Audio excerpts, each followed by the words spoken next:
وقال نسوة في المدينة امرأة العزيز تراود فتاها عن نفسه قد شغفها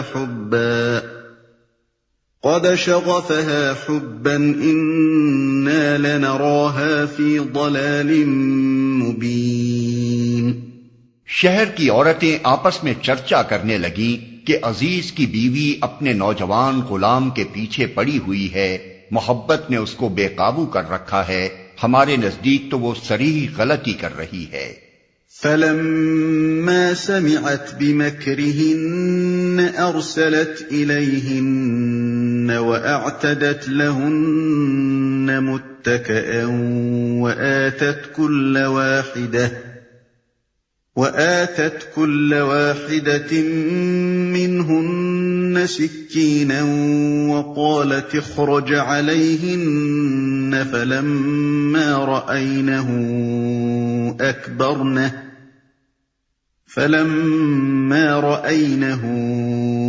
أكبرنه وقطعن أيديهن وقلن حاش لله ما هذا بشرا إن هذا إلا ملك كريم۔ اس نے جو ان کی یہ مکارانہ باتیں سنی تو ان کو بلاوا بھیج دیا اور ان کے لیے تکیہ دار مجلس آراستہ کی اور ضیافت میں ہر ایک کے آگے ایک ایک چھری رکھ دی۔ پھر عین اس وقت جب کہ وہ پھل کاٹ کاٹ کر کھا رہی تھی، اس نے یوسف کو اشارہ کیا کہ ان کے سامنے نکل آ۔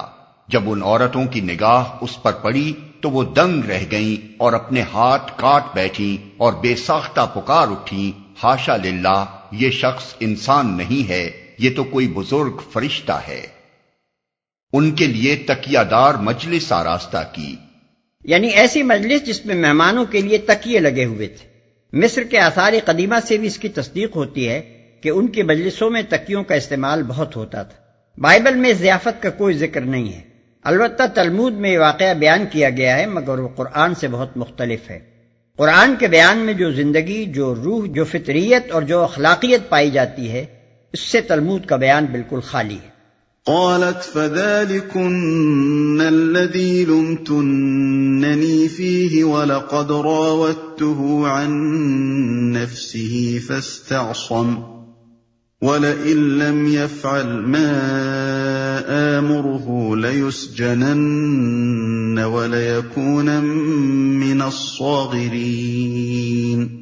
عزیز کی بیوی نے کہا، دیکھ لیا، یہ ہے وہ شخص جس کے معاملے میں تم مجھ پر باتیں بناتی تھی، بے شک میں نے اسے رجھانے کی کوشش کی تھی مگر یہ بچ نکلا، اگر یہ میرا کہنا نہ مانے گا تو قید کیا جائے گا اور بہت ذلیل و خوار ہوگا۔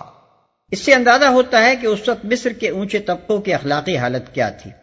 ظاہر ہے کہ عزیز کی بیوی نے جن عورتوں کو بلایا ہوگا وہ امراء اور رؤساء اور بڑے عہدیداروں کے گھر کی بیگمات ہی ہوں گی۔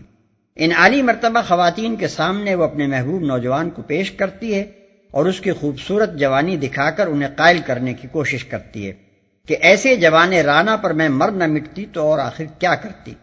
پھر یہ بڑے گھروں کی بہو بیٹیاں خود بھی اپنے عمل سے گویا اس امر کی تصدیق فرماتی ہیں کہ واقعی ان میں سے ہر ایک ایسے حالات میں وہی کچھ کرتی جو بیگم عزیز نے کیا۔ پھر شریف خواتین کی اس بھری مجلس میں معزز میزبان کو علانیہ اپنے اس عزم کا اظہار کرتے ہوئے کوئی شرم محسوس نہیں ہوتی کہ اگر اس کا خوبصورت غلام اس کی خواہش نفس کا کھلونا بننے پر راضی نہ ہوا تو وہ اسے جیل بھیجوا دے گی۔ یہ سب کچھ اس بات کا پتہ دیتا ہے کہ یورپ اور امریکہ اور ان کے مشرقی مقلدین آج عورتوں کی جس آزادی و بے باکی کو 20ویں صدی کی ترقیات کا کرشمہ سمجھ رہے ہیں وہ کوئی نئی چیز نہیں ہے، بہت پرانی چیز ہے۔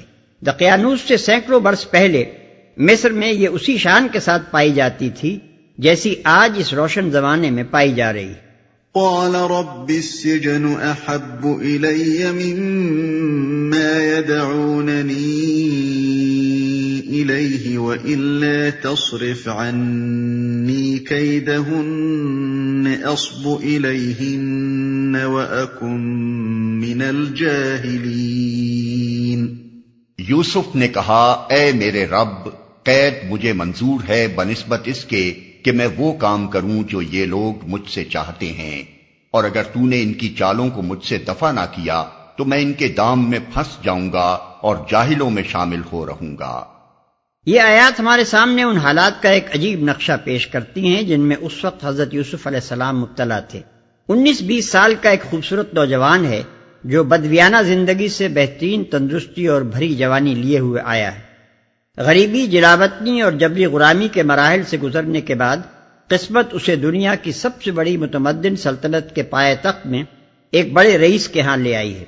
یہاں پہلے تو خود اس گھر کی بیگم ہی اس کے پیچھے پڑ جاتی ہے جس سے اس کا شب و روز کا سابقہ ہے، پھر اس کے حسن کا چرچا سارے دارالسلطنت میں پھیلتا ہے اور شہر بھر کے امیر گھرانوں کی عورتیں اس پر فریفتہ ہو جاتی ہیں۔ اب ایک طرف وہ ہے اور دوسری طرف سینکڑوں خوبصورت جال ہیں جو ہر وقت ہر جگہ اسے پھانسنے کے لیے پھیلے ہوئے ہیں۔ ہر طرح کی تدبیریں اس کے جذبات کو بھڑکانے اور اس کے زہد کو توڑنے کے لیے کی جا رہی ہیں۔ جدھر جاتا ہے یہی دیکھتا ہے کہ گناہ اپنی ساری خوشنمائیوں اور دل فریبیوں کے ساتھ دروازہ کھولے اس کا منتظر کھڑا ہے۔